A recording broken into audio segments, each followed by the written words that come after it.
Chandrababu next step bus యాత్ర కానీ లేదంటే జిల్లాల వారి యాత్రలు కానీ ఇది రానున్న 3 నెలల్లో బాబు రోజు ప్రతి ప్రాంతాన్ని టచ్ చేసేటువంటి ప్రయత్నం చేస్తారు. అంటే దాదాపుగా రానున్న 3-4 నెలల్లో ఆల్ డిస్ట్రిక్ట్స్ ఆల్ సెగ్మెంట్స్ అంటే 175 అసెంబ్లీ నియోజకవర్గాల్ని టచ్ చేసి కేంద్ర ప్రభుత్వం మీద తీవ్ర స్థాయిలో విరుచుకుపడడంతో పాటుగా వైఎస్ఆర్ కాంగ్రెస్ పార్టీని కేంద్రానికి ముడిపెట్టి తీవ్ర విమర్శలు చేయడంతో పాటుగా పబ్లిక్లోకి ఆ రెండింటిని చొప్పించేటువంటి ప్రయత్నం చేయబోతున్నారు.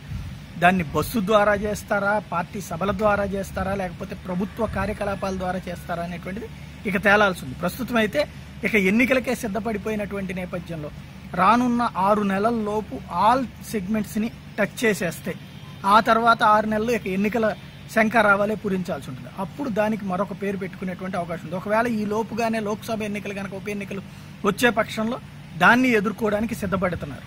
అయితే ఇక్కడ కీలకమైనటువంటిది ఏంటంటే స్థానిక సంస్థల ఎన్నికలకు మాత్రం ముందుకెళ్ళట్లేదు. ఇప్పుడు చంద్రబాబు నాయుడు తనకున్నటువంటి సత్తా ఏంటో నిరూపించుకోవాలంటే స్థానిక సంస్థలకు వెళ్తే ఇప్పుడు కనుక ఇక్కడ ఈజీగా గెలవగలిగితే ఆటోమేటిక్గా 2019 ఎన్నికల్లో తెలుగుదేశం పార్టీకి ఈజీ విన్ అయిపోతుంది.